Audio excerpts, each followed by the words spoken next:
বন্ধুরা, আশা করি তোমরা সবাই ভালো আছো। তোমাদের সবাইকে আমার ইউটিউব চ্যানেল লার্নিং উইথ গৌরবে ওয়েলকাম।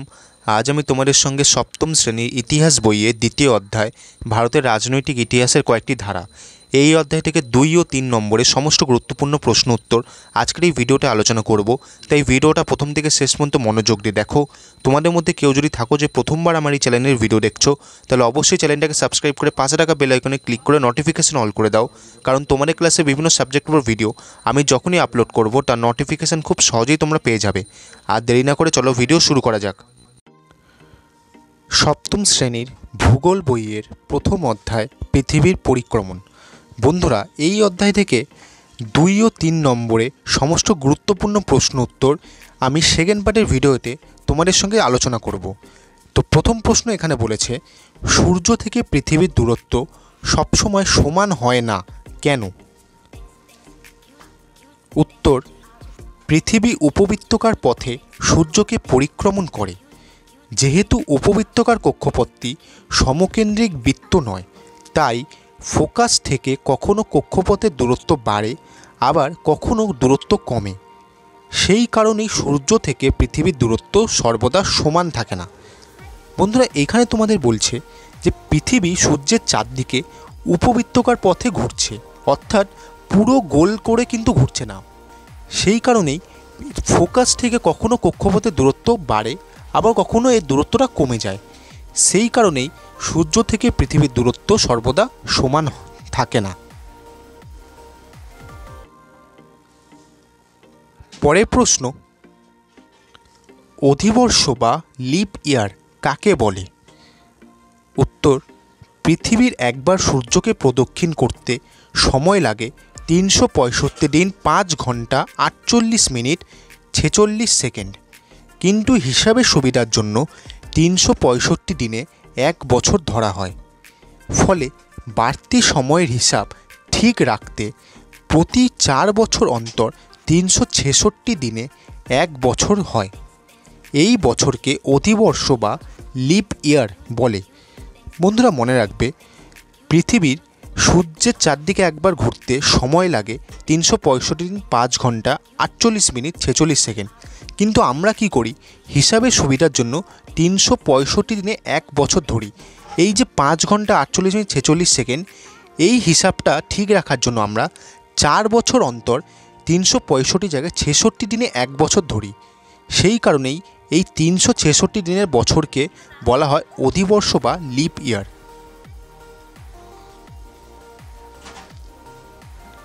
পরের প্রশ্ন, সূর্যের দৈনিক আপাত গতি কাকে বলে? উত্তর, পৃথিবী পশ্চিম থেকে পূর্ব দিকে আবর্তন করে বলে আপাত দৃষ্টিতে সূর্যকে প্রতিদিন পূব আকাশ থেকে পশ্চিম আকাশে চলাচল করছে বলে মনে হয়। একে সূর্যের দৈনিক আপাত গতি বলে। বন্ধুরা, মনে রাখবে, পৃথিবী পশ্চিম থেকে পূর্ব দিকে সূর্যের চারপাশে ঘুরছে। সেই কারণে সূর্য যেহেতু পৃথিবীর উল্টো দিকে আছে, আমাদের মনে হয় সূর্য পূব আকাশ থেকে পশ্চিম আকাশে যাচ্ছে।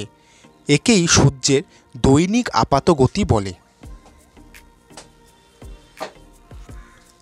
পরের প্রশ্ন, সূর্যের বার্ষিক আপাত গতি বা রবিমার্ক কাকে বলে?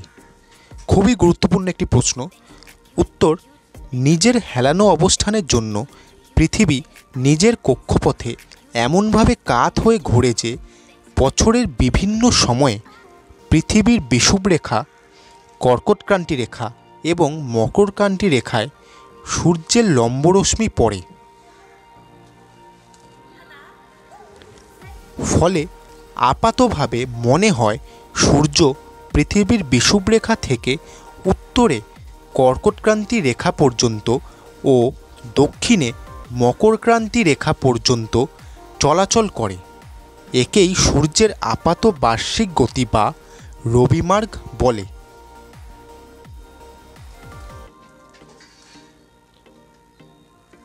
পরের প্রশ্ন, মহাবিষুব কাকে বলে? উত্তর, 21শে মার্চ তারিখে পৃথিবী তার কক্ষের এমন স্থানে অবস্থান করে যে ওই দিন পৃথিবীর উত্তর ও দক্ষিণ গোলার্ধ সূর্য থেকে সমান দূরে থাকে। ফলে পৃথিবীর সর্বত্র দিন ও রাতের দৈর্ঘ্য সমান হয়। এই বিশেষ দিনটিকে মহাবিষুব বলে। পরের প্রশ্ন, জলবিষুব কাকে বলে? উত্তর, 23শে সেপ্টেম্বর তারিখে পৃথিবী তার কক্ষের এমন স্থানে অবস্থান করে যে ওই দিন পৃথিবীর উত্তর ও দক্ষিণ গোলার্ধ সূর্য থেকে সমান দূরে থাকে। ফলে পৃথিবীর সর্বত্র দিন ও রাতের দৈর্ঘ্য সমান হয়। এই বিশেষ দিনটিকে জলবিষুব বলে।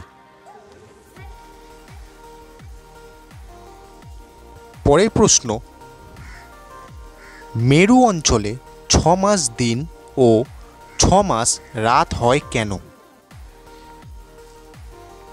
উত্তর, 21শে মার্চের পর থেকে 23শে সেপ্টেম্বর পর্যন্ত পৃথিবী তার কক্ষপথের এমন স্থানে আসে যে উত্তর গোলার্ধ সূর্যের দিকে হেলে থাকে।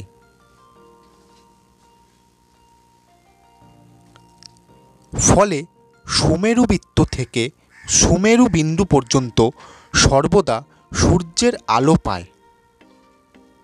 অর্থাৎ এই সময় একটানা 6 মাস দিন থাকে।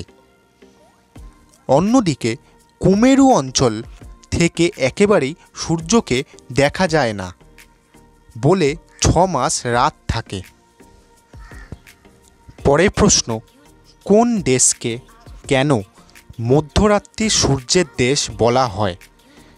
উত্তর, নরওয়ের উত্তরে হ্যামারফেস্ট বন্দরে মে মাস থেকে জুলাই মাস পর্যন্ত সূর্যকে রাতের বেলায় ভালোভাবে দেখা যায়, তাই একে মধ্যরাত্রি সূর্যের দেশ বলে।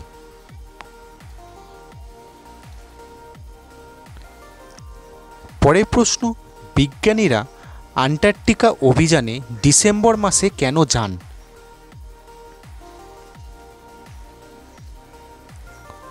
উত্তর, আন্টার্কটিকায় সারা বছরই হিমশীতল আবহাওয়া, কনকনে ঠান্ডা এবং তুষারঝড় চলে।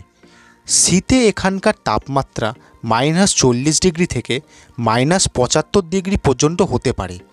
তবে ডিসেম্বর মাসে দক্ষিণ গোলার্ধে গ্রীষ্মকাল থাকায় সেখানকার তাপমাত্রা কিছুটা বাড়ে।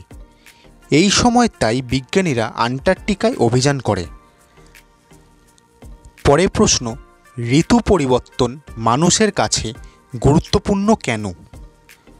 উত্তর, সময় গণনা, কৃষিকাজ সহ অন্যান্য জীবিকা, বিভিন্ন সামাজিক ও ধর্মীয় উৎসব সব কিছুই ঋতু নির্ভর।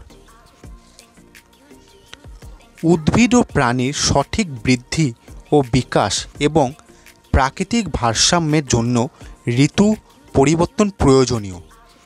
এছাড়া ঋতু পরিবর্তনের ফলে আমাদের জীবনে বৈচিত্র্য আসে, যা আমাদের সংস্কৃতিকে আরও সমৃদ্ধ করে।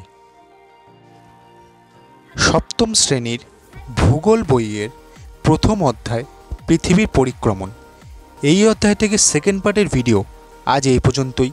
আমি এই ভিডিওর ডেসক্রিপশানে ফার্স্ট পার্টের ভিডিও লিঙ্ক দিয়ে দেবো। যারা এখনও সেই ভিডিওটা দেখোনি অবশ্যই ভিডিওটা দেখে নিও। আর এই ভিডিওটা যদি তোমাদের ভালো লাগে ভিডিওটা একটা লাইক করো, শেয়ার করো আর আমার এই চ্যানেলটাকে সাবস্ক্রাইব করো। বন্ধুরা, ভিডিও দেখানো কোনো প্রশ্ন উত্তর শুনতে অথবা বুঝতে তোমাদের যদি অসুবিধা হয় অবশ্যই ভিডিওর নিচে কমেন্ট বক্সে লিখে পাঠাও, আমি তোমাদের সব ডাউট ক্লিয়ার করে দেবো। তো আজকের মতো এই পর্যন্তই। সবাই ভালো থেকো। পরের দিন তোমাদের সঙ্গে দেখা হচ্ছে নতুন একটা ভিডিও নিয়ে।